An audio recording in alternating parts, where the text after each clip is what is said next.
প্রিয় দর্শক, আসসালামু আলাইকুম। আপনাদের তৃতীয় শুভেচ্ছা জানিয়ে শুরু করছে নতুন আজকের আরেকটি প্রতিবেদন। আপনারা দেখতে পাচ্ছেন আমাদের সামনে ফুটফুটে সুন্দরী পর্দাশীল বোন দাঁড়িয়ে আছে।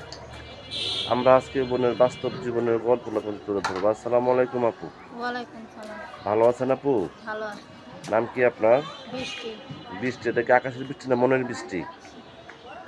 মনের বৃষ্টিও বলতে পারেন, আকাশের বৃষ্টিও বলতে পারেন। আচ্ছা আচ্ছা, বৃষ্টি আপু দেশের বাড়ি কোথায় বৃষ্টি আপু? দেশের বাড়ি তো রংপুরে। রংপুর। ইউটিউবে কেন আসছেন বোন?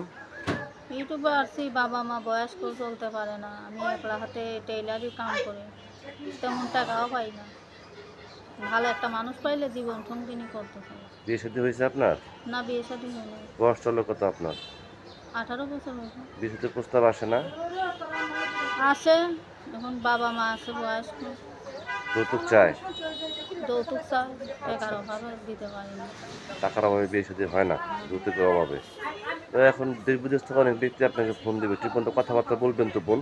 বলবো কথাবার্তা। বলবেন? হুম। এবং দেশ বিদেশ থেকে অনেক ব্যক্তি আমাদের ফোন দিয়ে বলে, ভাই আপনার যে ভিডিওগুলো করেন অনেক মিথ্যা কথা বলে, প্রতারণা করে, এই কথা বলে কি সত্য বোন? সবাই প্রতারণা করতে পারলে কি হইব, আমি প্রতারণা করবো না। আচ্ছা আচ্ছা, আপনার কি ইমো নাম্বার আছে? ইমো নাম্বার নাই। ইমো নাম্বার নাই? না। এখন যদি কোনো বৃষ্টি আপনার মনের বৃষ্টি করতে চায় বা আপনাকে মনের বৃষ্টি করতে চায়, সে যদি বলে যে বৃষ্টি আমি তোমার একটা মোবাইল কিনে দিই, তোমার চাঁদ মুখটা আমি দেখবো, আপনি কি নেবেন? হ্যাঁ, নেব। নেবেন। তো এখন আপনি কেমন মানুষ চাচ্ছেন, বয়স্ক না একটু ইয়াং মানুষ চাচ্ছেন?